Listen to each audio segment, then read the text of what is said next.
December 21st, 1939.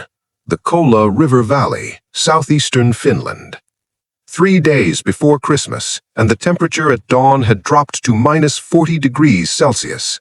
Cold enough that rifle bolts froze solid, that the lubricating oil in machine gun mechanisms congealed into something closer to wax, that soldiers on both sides of the line had developed the habit of urinating on their weapons before attempting to fire them, because body warmth was the only reliable solvent available.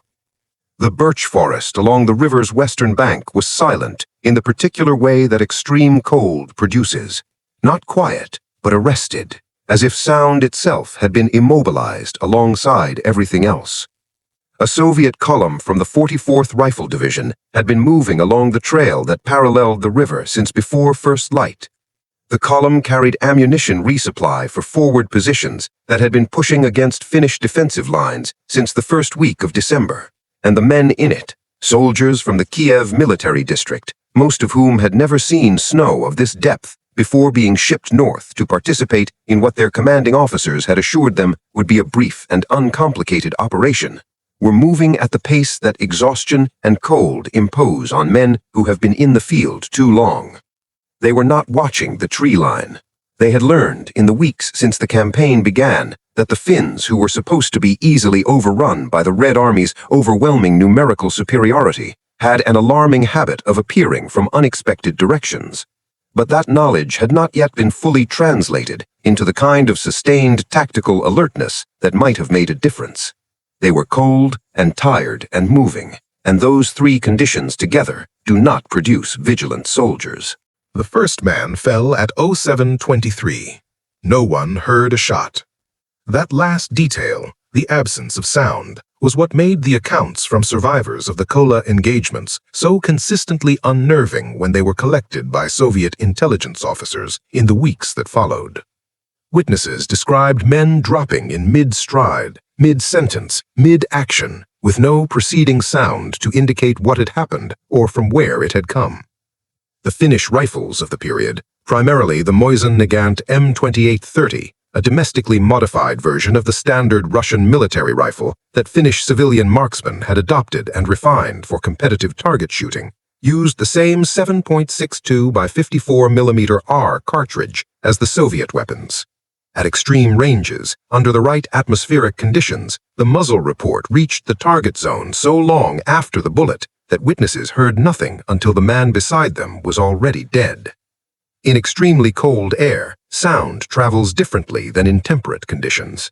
The crack of a distant rifle arrives fractured, dispersed, directionally ambiguous. In the birch forests of southeastern Finland in December 1939, identifying the origin of a shot was genuinely difficult even for experienced soldiers.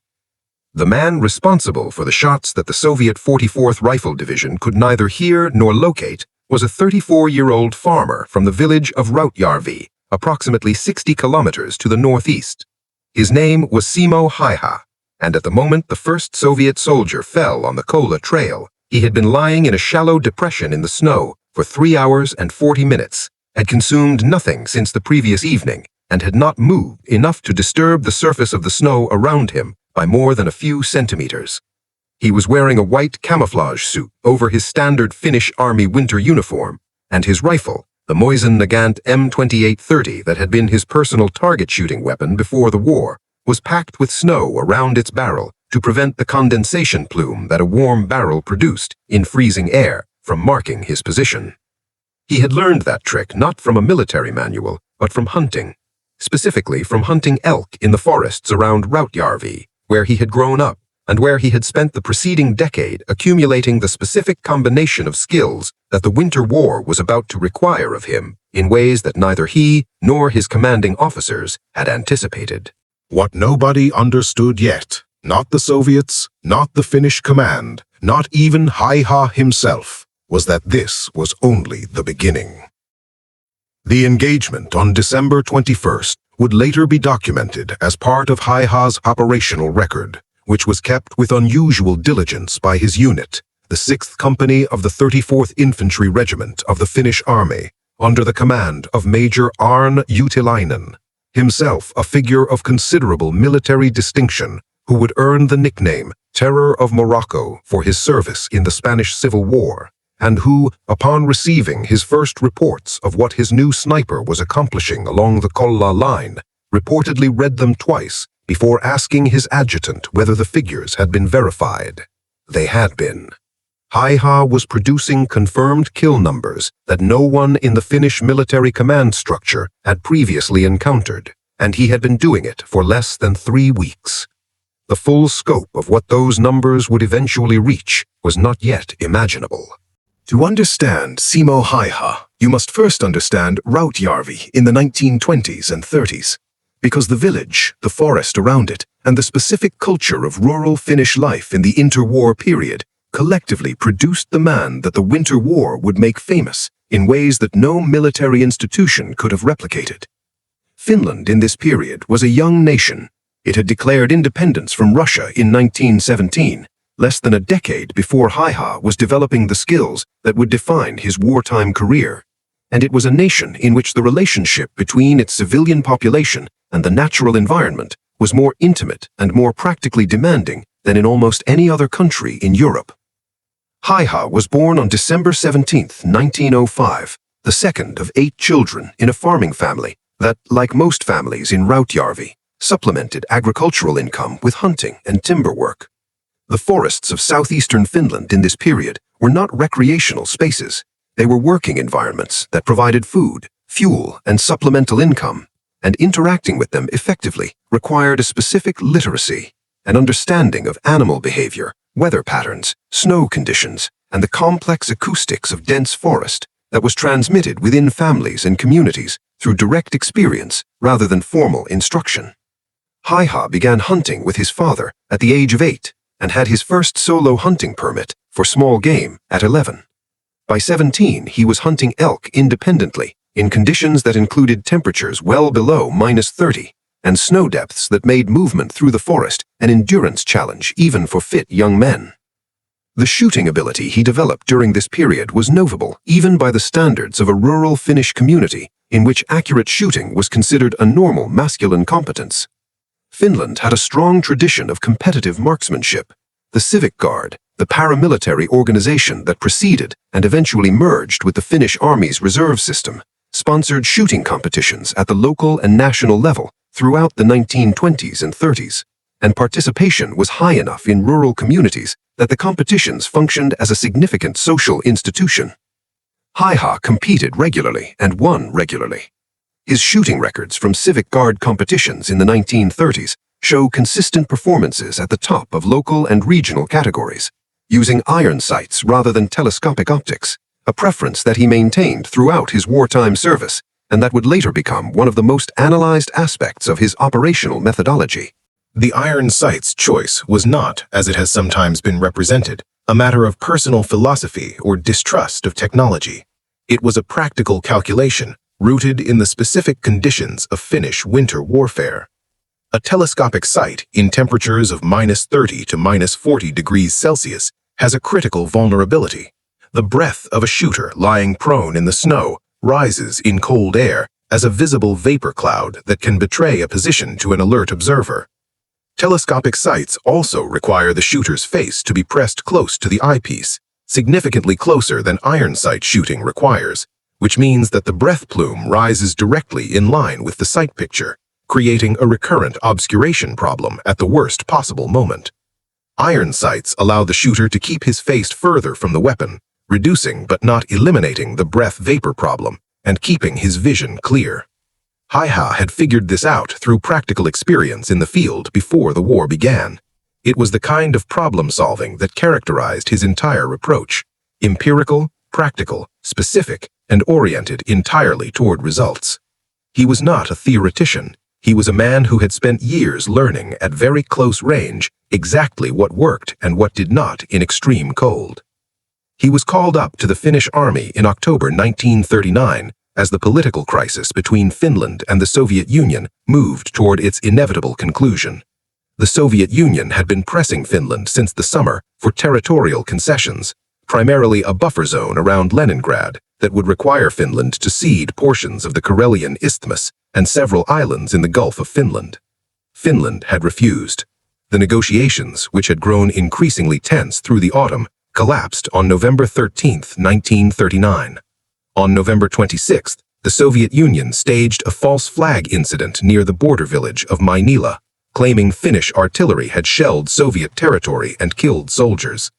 On November 30, 1939, Soviet forces crossed the Finnish border along a front of approximately 1,200 kilometers, with an initial attacking force of some 450,000 men, supported by more than 6,500 tanks and 3,800 aircraft. Finland's standing army numbered approximately 300,000 men. Its air force had fewer than 130 combat aircraft. Its armored forces were negligible. The military assessment made by most external observers at the time of the Soviet invasion was straightforward. Finland would be overwhelmed within weeks. The Red Army's numerical and material superiority was so enormous that the outcome seemed to admit of no reasonable alternative. What those assessments failed to account for was the terrain, the weather, the motivation of the Finnish defenders, and, in the Kola River sector specifically, the particular capabilities of a 34-year-old farmer who had just been assigned to the 6th Company of the 34th Infantry Regiment with his personal hunting rifle and approximately 500 rounds of privately owned ammunition. The Soviet plan for the invasion of Finland, known as Plan 21, had been developed by the Leningrad Military District under the command of General Kirill Meretskov, with the assumption that the campaign would be completed within 12 days. This was not an unreasonable estimate given the forces involved. The 7th Army alone, attacking across the Karelian Isthmus toward Helsinki, comprised more than 200,000 men and 1,500 tanks, and it was consistent with the Soviet military's broader operational doctrine of the period, which emphasized overwhelming mass and decisive speed.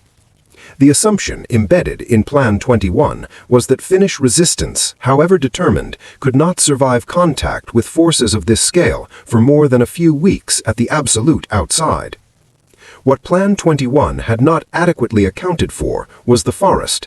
Finland, south of the Arctic Circle, is approximately 70% forested, and the forests of the Karelian region in particular, dense birch and pine with undergrowth that in winter became a series of interconnected snow-drifted obstacles, made the movement of large armored and mechanized formations extremely difficult outside of the limited road network.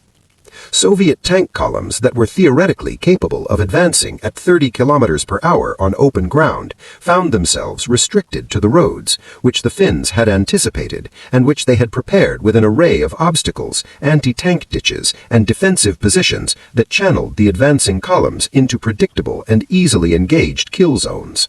The 44th Rifle Division, which would bear the brunt of Hayha's attentions in the Kola sector, had been formed in the Kyiv military district from men who had never operated in temperatures below -15, who had no training for forest warfare, and who arrived in Finland without the white camouflage suits that was standard Finnish army issue and that made movement through the snow-covered forest enormously more survivable.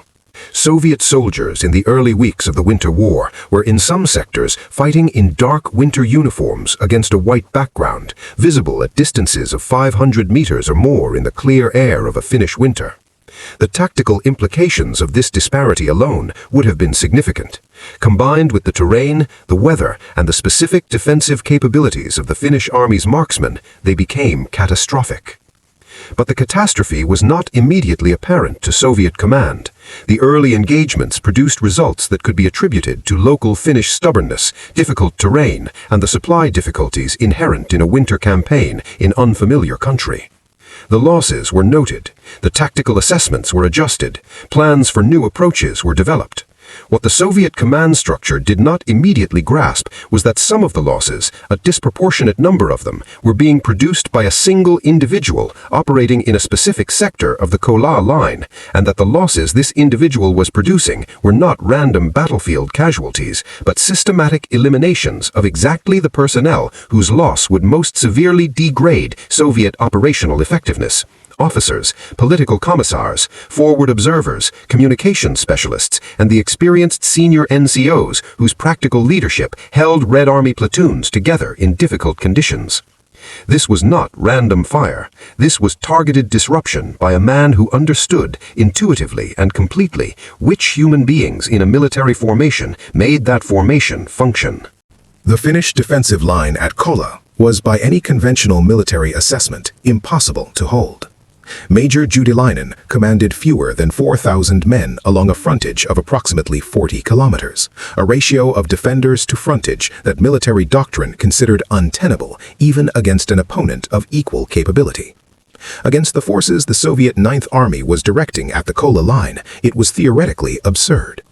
Juutilainen's operational approach to this problem relied heavily on mobility, on the use of terrain, on the extraordinary cold weather capability of his Finnish troops relative to their Soviet opponents, and increasingly, as December 1939 progressed, on the operational disruption produced by a sniper who was systematically dismantling the Soviet ability to coordinate effectively along the sector's primary axis of advance.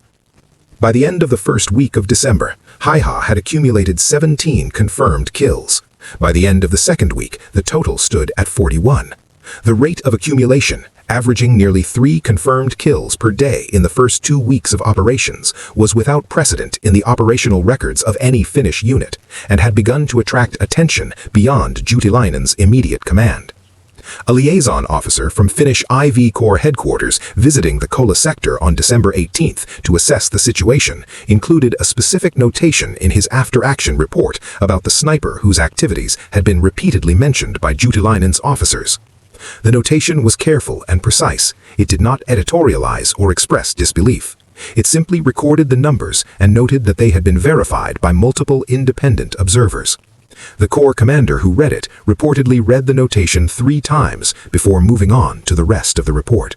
January 1940 brought conditions to the Kola sector that were, by the standards of a Finnish winter, severe even for Finns. Temperatures throughout January averaged -32 Celsius, dropping on several nights to -45.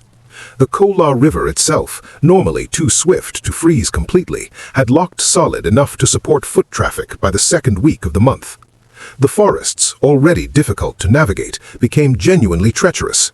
Tree branches loaded with accumulated snow that had not fallen in weeks but had been deposited by fog and condensation broke without warning under loads that sometimes reached 40 kilograms, producing sounds that carried enormous distances in the frozen air and that soldiers on both sides had learned to associate with possible enemy movement.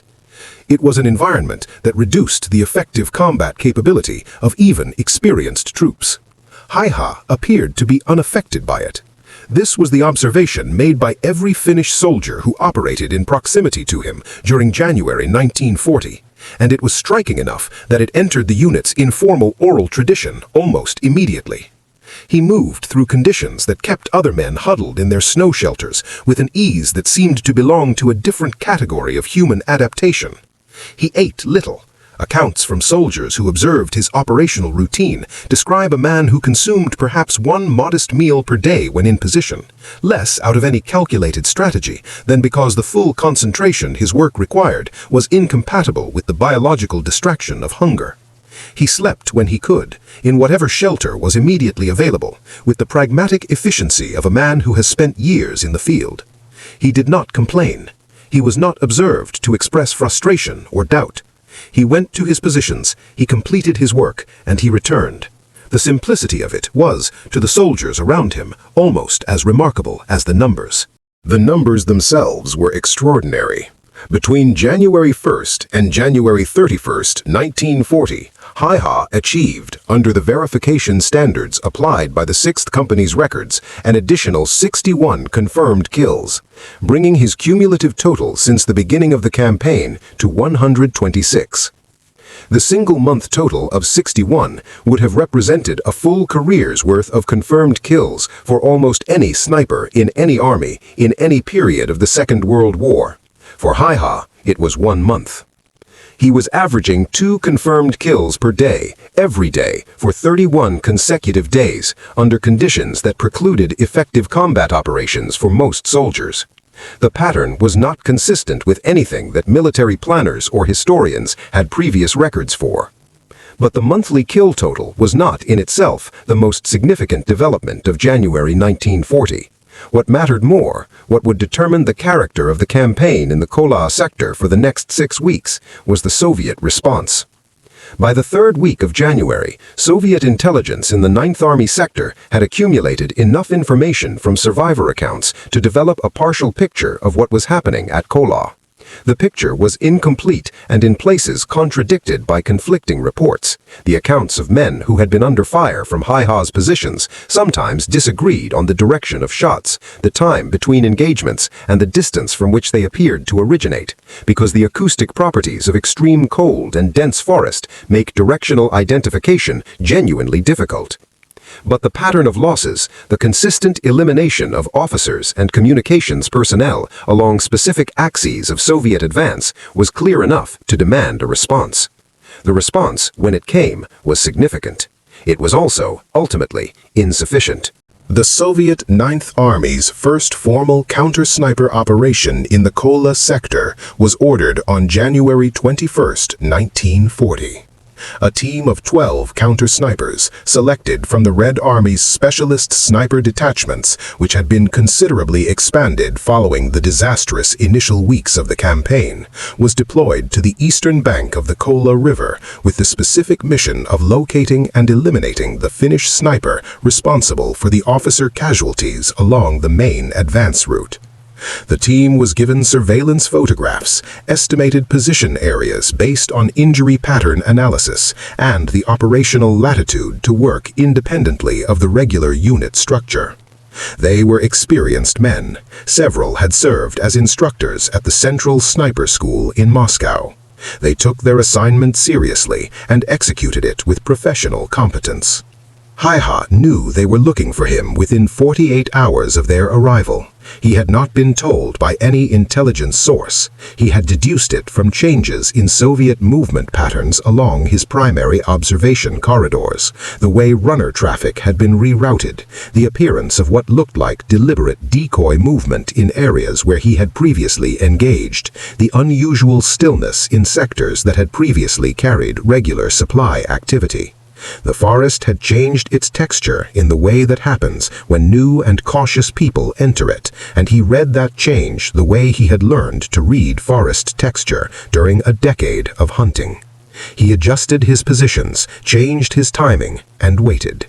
What followed over the next 10 days was a contest of observation and patience that the surviving participants on the Soviet side described in the accounts collected by Soviet military historians in the post-war period as unlike anything they had encountered in their training or previous service.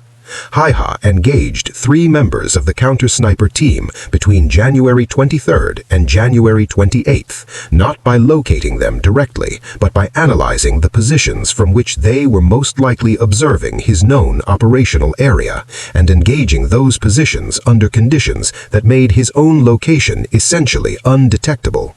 2 of the 3 kills were at ranges exceeding 700 meters. The third was at approximately 400 meters, in near darkness at the end of afternoon civil twilight, under conditions that the surviving team members later described as having made the shot seem, from their perspective, physically impossible given the available light. Understanding what Hayha was actually doing, not the results which were documented, but the methods that produced them, requires a closer examination of his operational approach than the broad narrative of kill counts permits. The numbers are remarkable enough to risk becoming the entire story, and if they do, something important is lost. The numbers were not accidental. They were the product of a specific set of decisions implemented with extraordinary consistency over a period of more than 3 months, in conditions that degraded the decision-making capacity of almost every other participant in the same environment. His position selection methodology was, in retrospect, the foundational element of everything else. Hayha did not use obvious high ground.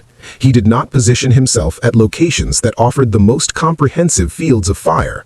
He positioned himself consistently in locations that offered adequate fields of fire combined with superior concealment and, critically, multiple covered withdrawal routes. The difference between these priorities and the priorities of less successful snipers is not immediately obvious until you understand what it produces over time. A sniper who uses the most advantageous firing positions tends to be found and killed or suppressed relatively quickly, because advantageous firing positions are predictable and enemy forces learn to watch them. A sniper who uses adequate firing positions with excellent concealment and reliable withdrawal routes tends to survive, and a sniper who survives is a sniper who keeps accumulating kills.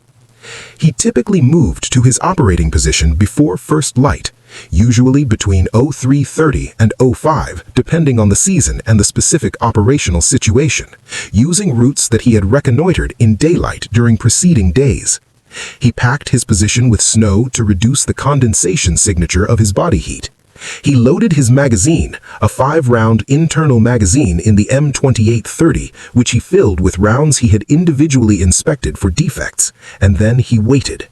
The waiting could last hours. On several documented occasions, it lasted most of a full day. He did not move unnecessarily. He did not eat or drink while in position. He controlled his breathing with the automatic ease of a man for whom breath control during a shot had become as instinctive as breathing itself. Every element of his operational practice served the same purpose: to make him, for the duration of the engagement, effectively invisible.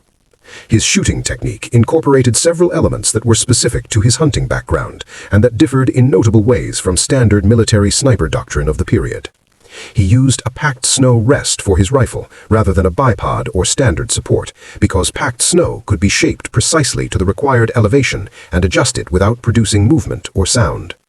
He fired in the intervals between natural wind gusts rather than attempting to account for wind in his elevation and windage settings, a technique that required a precise feel for local wind patterns developed through observation over extended periods before the shot that was simply not teachable in any standard military context.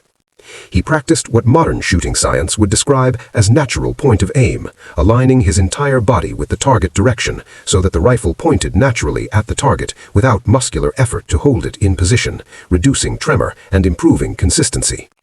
These techniques, taken individually, were each known to experienced hunters and competitive shooters.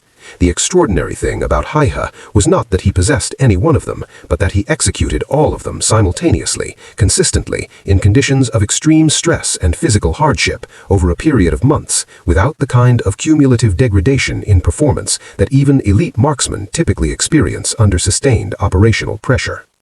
His kill rate in February 1940, the month that would prove to be his last fully operational month, was, if anything, slightly higher than in January. He was not getting worse. If anything, he was getting better.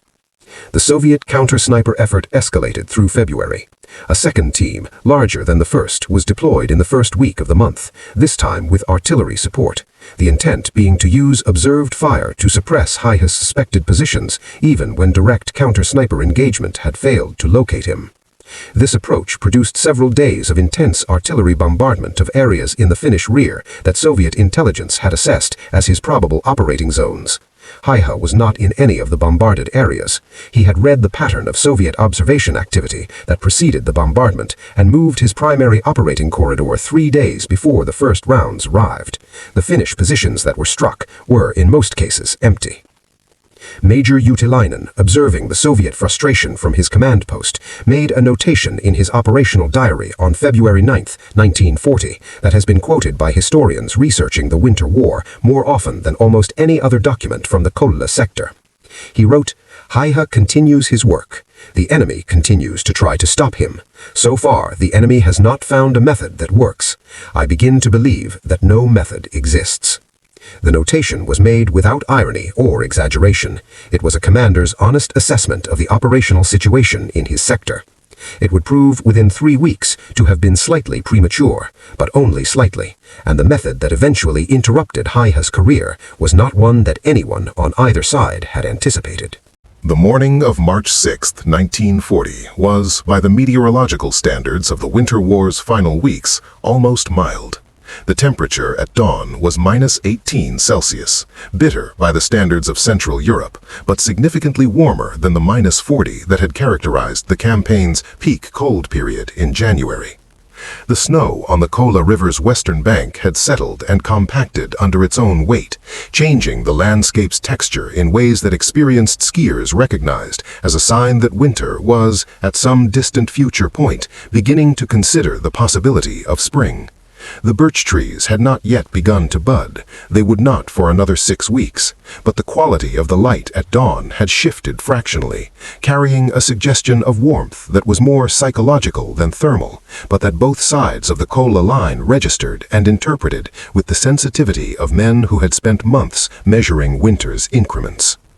Hayha had been in position since 0415. His total confirmed kill count as recorded in the 6th Company's operational log stood at 219 at the time he moved to his firing position that morning.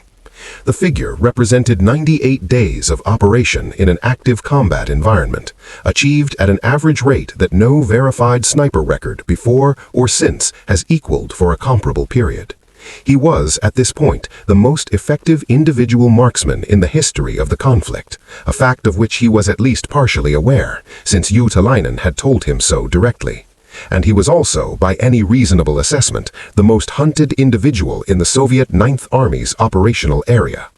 The counter-sniper effort directed at him had involved at various times specialist teams totaling more than 20 men, artillery support, adjusted patrol patterns, deliberate deception operations, and, according to some accounts that cannot be fully verified, the personal attention of a Soviet NKVD officer whose specific assignment was to develop a method for his elimination. What happened at approximately 7:00 on March 6th is documented in Finnish army records and in the accounts of Finnish soldiers who were close enough to observe its aftermath. Hayha engaged a Soviet target. The specific nature of the target varies slightly between different accounts, but most identify it as a political commissar who had been visible for a brief period in an exposed position at a range of approximately 400 meters. The engagement itself was unremarkable by his standards, a single shot fired from a prone position behind a snowbank in the early morning light that was by this point sufficient for iron sight shooting. What was not unremarkable was what happened immediately afterward. An exploding bullet, a Soviet anti-personnel round specifically designed for counter-sniper use, struck Hayha in the lower left jaw. The story of Simo Hayha did not end at the Kola River on March 6, 1940. Its influence extended far beyond the frozen forests of southeastern Finland, into the military thinking of nations that had watched the Winter War with the particular attention of powers that recognized in Finland's performance against an overwhelmingly superior opponent lessons that might determine their own survival.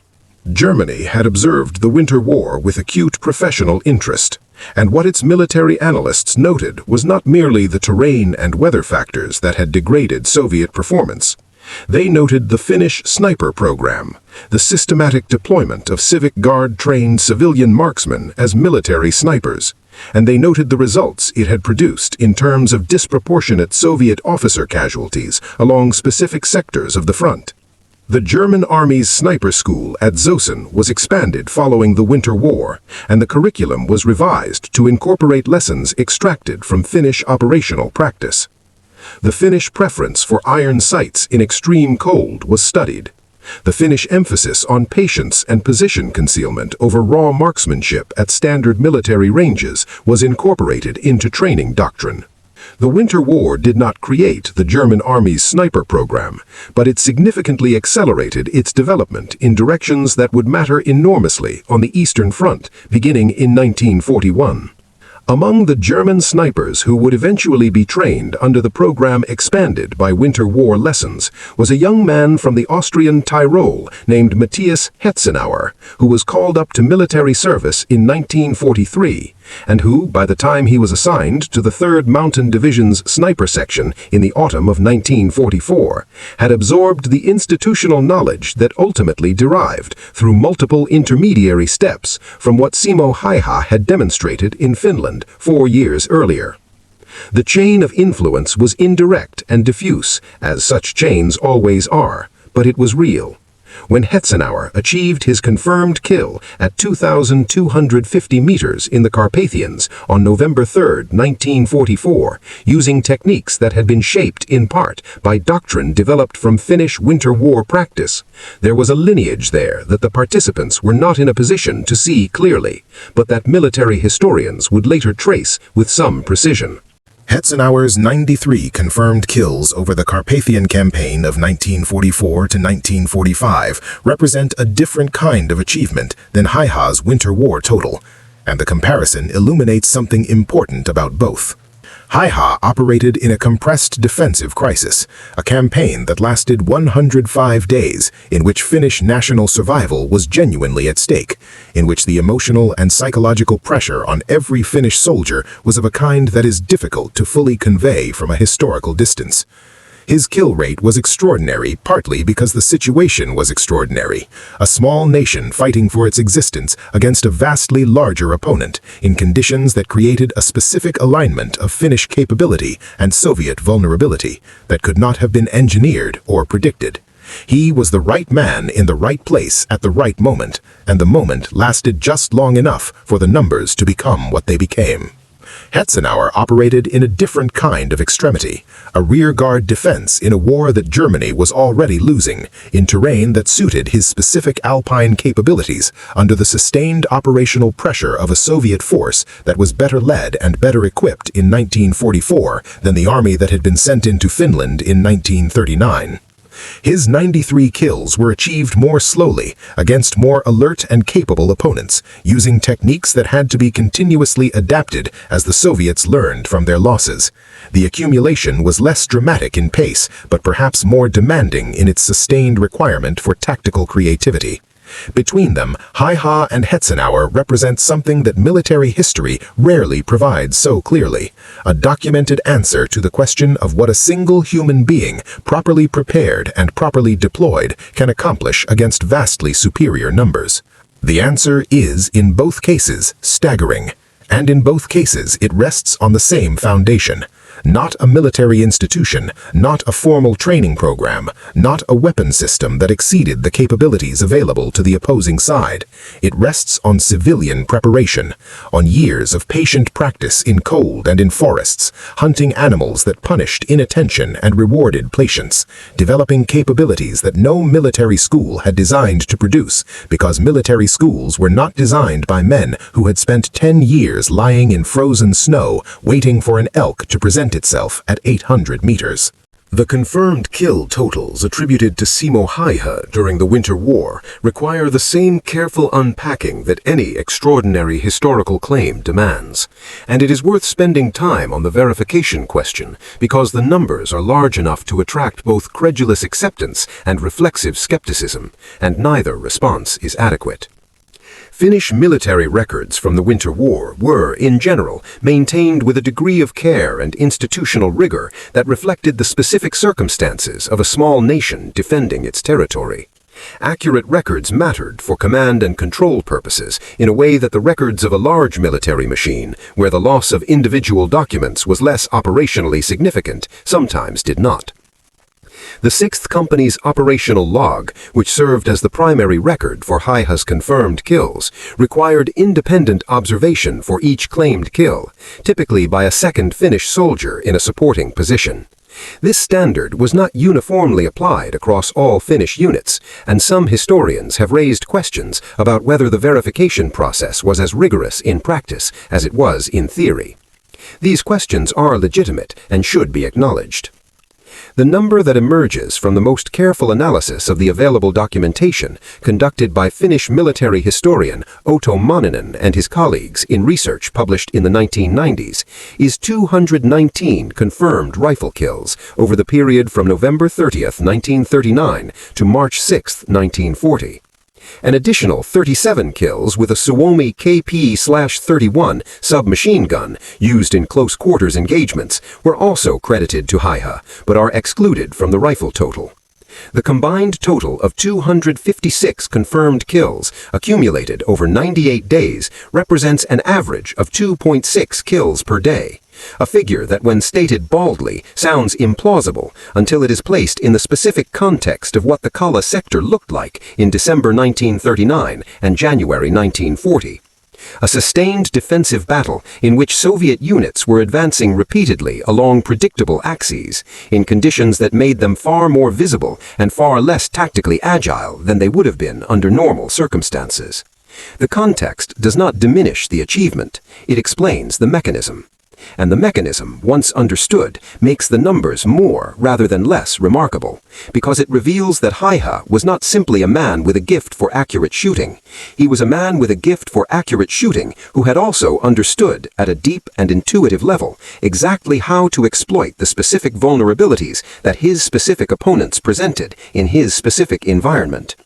He had, in other words, a hunter's comprehension of his quarry, and in the Winter War, the quarry had specific, predictable vulnerabilities that a sufficiently observant and patient man could systematically exploit. Hetzenauer's 93 confirmed kills, achieved under verification standards applied by the German Army's Sniper Evaluation Board against a stricter evidentiary threshold than was applied to most Finnish records, represent a number that is in some ways more conservative than Hayha's total, and in some ways more impressive. Against an opponent that was continuously adapting, learning from its losses, implementing countermeasures, deploying specialist teams, adjusting movement patterns, 93 confirmed kills over 92 days in the Carpathian winter was an achievement that left the Soviet 38th Army's forward operational effectiveness measurably degraded in ways that German divisional records explicitly document. The kills were not merely counted, their effects were observed and recorded. Together, these two men, a Finnish farmer and an Austrian hunter, separated by 5 years and an entire war, produced what may be the most comprehensive documented evidence available for the proposition that civilian expertise, properly cultivated over time, can produce military effectiveness that no institutional training program can match. The rifles they used were, in both cases, standard-issue weapons or minor military variants of civilian hunting firearms. Neither man used a weapon that was superior to what their opponents possessed. Hayha's M28-30 was a Finnish modification of the Russian Mosin-Nagant, essentially the same rifle that some of his Soviet opponents carried. Hetzenauer's KAR-98K was the standard German Army sniper weapon, widely available and in the hands of hundreds of other snipers on the Eastern Front whose kill counts did not approach his. The weapons were not the explanation. They were never the explanation. They were simply tools in the hands of men who already knew exactly what to do with them, because the forests and mountains of their respective homelands had spent years teaching them. Simo Hayha returned to farming after the Winter War, which is perhaps the most Finnish sentence that can be written about a man who had spent 98 days establishing a military record that no subsequent marksman has equaled. The facial reconstruction required multiple surgeries over several years, and the scar tissue around his left jaw remained visible for the rest of his life. He did not, in any documented account, speak of regret or of moral weight related to his wartime service. He spoke of it when asked as a practical matter, as a thing that had needed to be done and had been done to the best of his ability, which was what any Finn in his situation would have done. He returned to Rautjärvi briefly after his recovery, but eventually settled in Ruokolahti, another rural community in southeastern Finland, where he pursued a combination of farming and hunting that differed from his pre-war life, primarily in the physical accommodation required by his injuries. He bred dogs, a detail that appears in several accounts of his post-war life with an almost aggressive ordinariness, as if the biographers who include it are attempting to emphasize how completely and deliberately Hayha returned to civilian life after the war. He was not a man who dwelt on what he had done. He was a man who had done what was required and then gone back to doing what he preferred. He lived to 96, dying on April 1, 2002, in Hamina, Finland.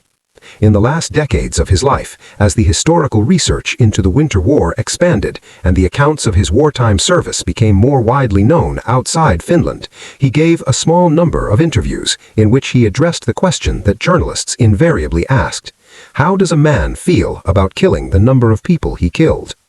His answers were consistent across multiple interviews and are, taken together, among the more psychologically interesting documents produced by any Second World War veteran. He said he did his job. He said Finland had been invaded and Finns had needed to defend themselves, and he had defended himself and his country in the way he was best equipped to do. He said he had not thought much about the individual men he killed, which he acknowledged might seem callous, but was the truth, because thinking about individual men was not compatible with the work, and the work was what the situation required. He said that he had never enjoyed killing, but had been very good at it, and that there was a distinction between those two things that he thought was important. He was right that there was a distinction, and the distinction he identified between competence and pleasure, between effectiveness and appetite, is one of the more important things that can be understood about men who perform extraordinary violence in military contexts. The mythology of the skilled warrior in popular culture tends to elide this distinction, imagining extraordinary combatants as men for whom violence is in some sense a calling or a pleasure. The historical record of the most effective individual marksman of the Second World War does not support this characterization. Hayha found the question slightly tedious.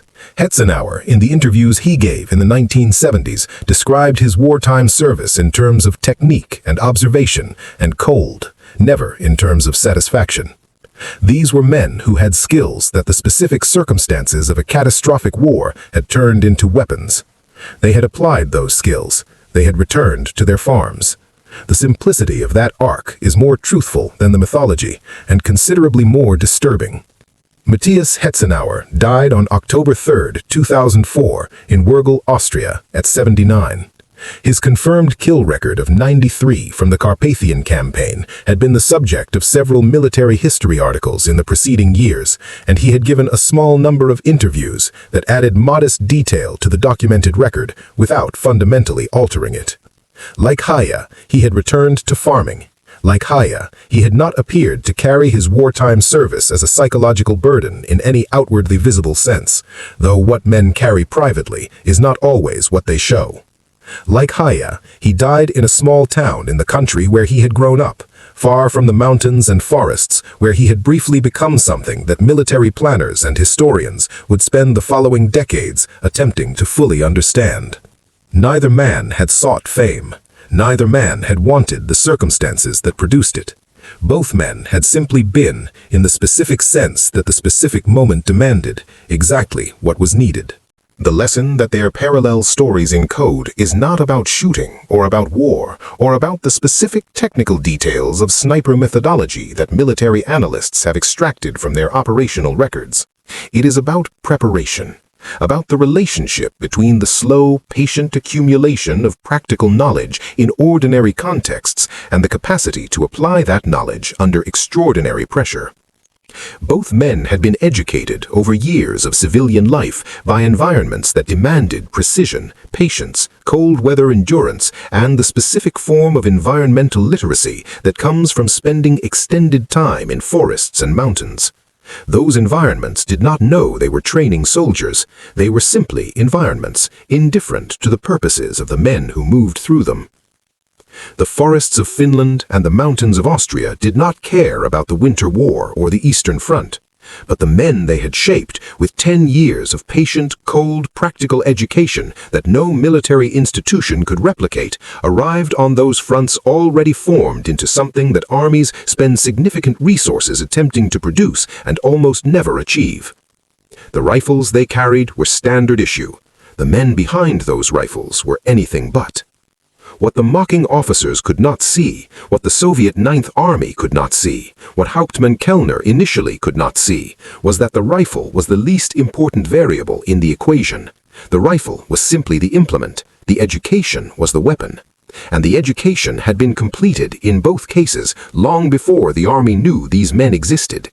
In hunting grounds and birch forests and mountain passes, in temperatures that measured human endurance and conditions that punished inattention, 2 young men had been quietly, patiently, completely prepared for exactly what the war would ask of them. They had not known it was preparation. They had thought it was simply life. That, in the end, may be the most important thing either of them ever did. live the kind of life that when the extraordinary moment arrived meant they were already ready. In the summer of 1940, a few months after the Moscow Peace Treaty ended the Winter War, Simo Hayha was photographed in the village of WWII. The photograph shows a man in civilian clothes standing in front of a wooden farmhouse. His face carries the visible asymmetry of the reconstructed jaw. He is looking at the camera with an expression that defies straightforward interpretation. Not quite a smile, not quite anything else. His hands, visible at his sides, are the hands of a man who has spent many years doing physical work outdoors, broad, weathered, capable. They do not look like killers' hands, though that phrase itself is meaningless because killers do not have a specific kind of hands. They look like farmers' hands because that is what they were. He went back to the fields that summer. The fields needed working. The work needed doing. The war for him was over. He picked up his life where circumstances had interrupted it, with the matter-of-fact pragmatism of a man who had always understood that the world required practical responses to practical problems, and that excessive reflection on resolved situations was a luxury that the work schedule of a Finnish farm did not readily accommodate. He had defended his country. His country had survived, diminished but independent. The fields were there. He went back to them. The record he left in those 98 days on the Kola line was not the thing he was proudest of by any available account. He was proudest, it seems, of the same things he had always valued: a well-built shelter, a shot that hit what it aimed at, a dog that held its training. The extraordinary had passed through his life like a cold front, violently, briefly, transformatively, and then moved on. What remained was the ordinary, which was what he had always been most comfortable with. He had been born to the ordinary. The extraordinary had simply found him there, equipped and ready, and used him for its purposes, and left. If this story moved you the way it moved us, do me a favor, hit that like button. Every single like tells YouTube to show this story to more people. Hit subscribe and turn on notifications. We rescue forgotten stories from dusty archives every single day. Stories about real people, real heroism. Drop a comment right now and tell us where you are watching from. Are you watching from the United States, United Kingdom, Canada, Australia? Our community stretches across the entire world. You are not just a viewer. You are part of keeping these memories alive. Tell us your location. Tell us if someone in your family served. Just let us know you are here. Thank you for watching, and thank you for making sure that these men and women deserve to be remembered, and you are helping make that happen.